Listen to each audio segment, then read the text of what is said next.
Good afternoon. Welcome back. It is Thursday, May 25th, 2023.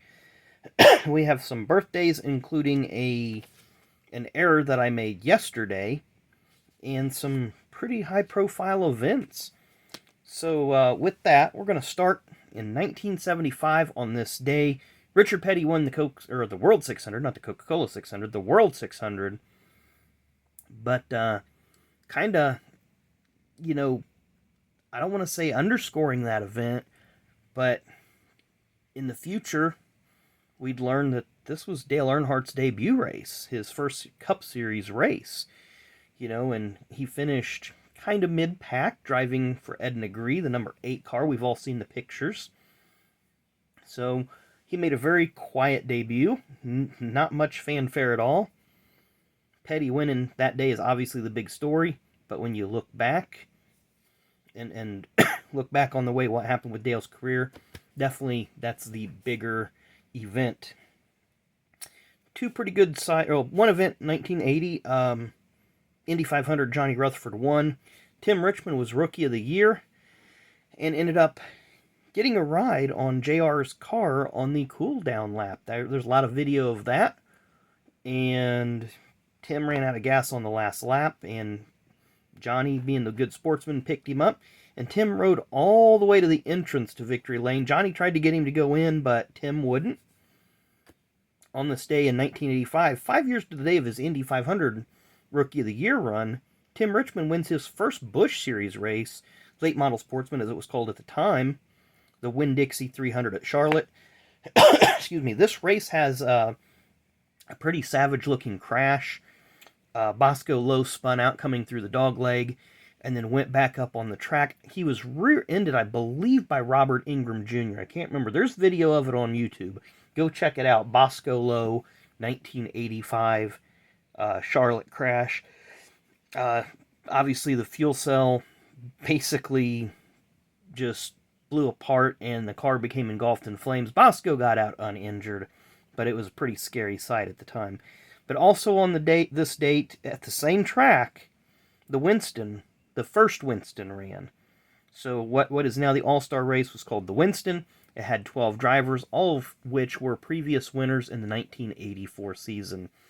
So it was a special event at one time. Now it's just kind of watered down, gimmicky, and not a lot of fun. Excuse me. Moving forward to the next year, Dale Earnhardt won his first Coca-Cola 600 in pretty dominating fashion. Brett Bodine did make his first career Cup start in this race, driving a Hendrick Motorsports number 2. It was number 2 because Brooks ran his final race the year before. It was either number 1 or number 2. I can't remember. All I know is Brett Bodine made his first Cup start in 1986. And in 2009, David Rudiman won the Coke 600 for his first career Cup win, joining drivers like Ryan Blaney and Joey Logano, getting their first career wins in rain-shortened races. And Bubba Wallace, he got his as well in a rain-shortened race. So several drivers seem to get their first wins in a rain-shortened affair. So a lot of birthdays today. We got 3 of them with cards and a few without. Born on this day in 1935, and he passed away in 1986. Former IndyCar owner Jim Truman. Jim was the winning owner of the 1986 Indy 500, and he would die less than 2 weeks after that. He was suffering with cancer and passed away a couple weeks after his Indy 500 win with Bobby Rahal driving. Jim, many people don't know this, Jim is the paternal grandfather to Austin Cindric. So, a lot of IndyCar ties with Cindric. Born on this date in 1984, A.J. Foyt IV. Excuse me. A.J. had a brief IndyCar and NASCAR career. I think it's really funny that A.J. had some of the worst hair, A.J. Foyt IV, that is, had some of the worst hair, and his NASCAR sponsor was Great Clips. And there was a segment in one of the NASCAR programs at the time where his team members were telling him, you need to do something with this hair because we are sponsored by Great Clips.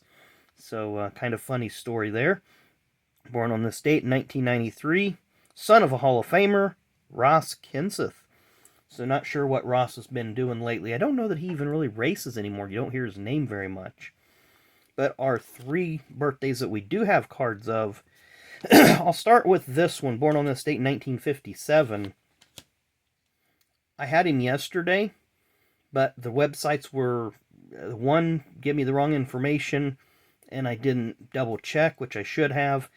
But Paul Andrews, we talked about him yesterday being Alan Quickie's crew chief through Alan's death. Then when Jeff Bodine bought the team in 94, he stayed with the 7 car for a little while longer.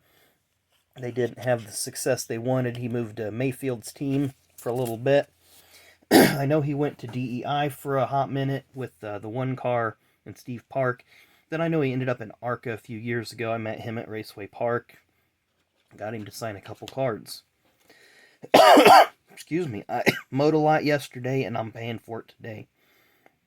Born on this day in 1925, passed away in 2017. Hall of Famer. And World War II veteran. D-Day. Mr. Bud Moore. Unfortunately, with racing cards, Bud didn't start getting put on the racing cards till 1989-1990, and this was near the end of his career. Of course, Bud is a winning car owner, as a champion car owner back in 1962 with Joe Weatherly. But drivers like Benny Parsons, Bobby Allison, Ricky Rudd, Dale Earnhardt, Morgan Shepherd, Jeff Bodine, Brett Bodine, Trickle, Dallenbach, so many people drove his cars, Lake Speed, so many people drove his cars over the years. Buddy Baker, they had success, some wins, top 5s, lots of poles, but never was able to get that championship like Joe did in 1962.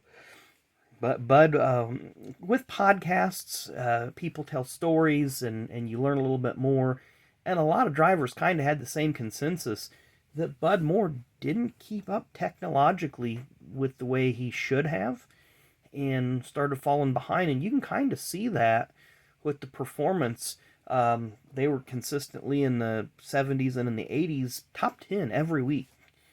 Then as the late 80s and early 90s rolled around, it started becoming less and less frequent that the cars were in the top 10. And in fact, in 1995, he only had 1 top 10 as a car owner.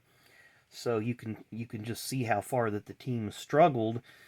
But that happens. Sometimes teams, Junior Johnson happened, same thing happened to him. They just kind of fall behind.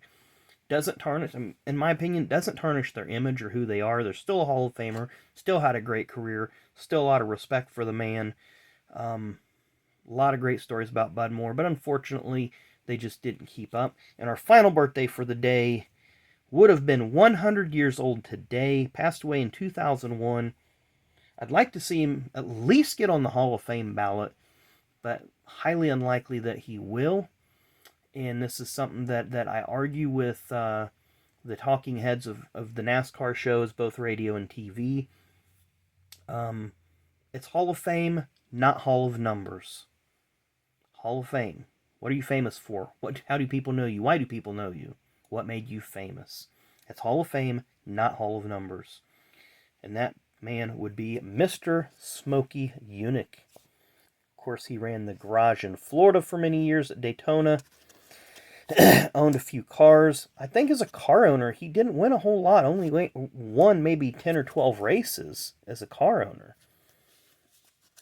But still, his stories are talked about today. His innovations, his skirting the rules, and so forth.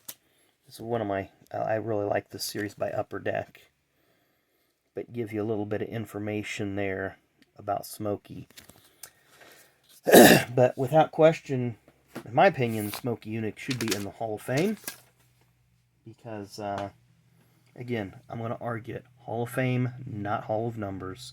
And that's not just in racing, that is any sport. So anyway, thanks again for watching. Enjoy the rest of your Thursday, and we will see you tomorrow.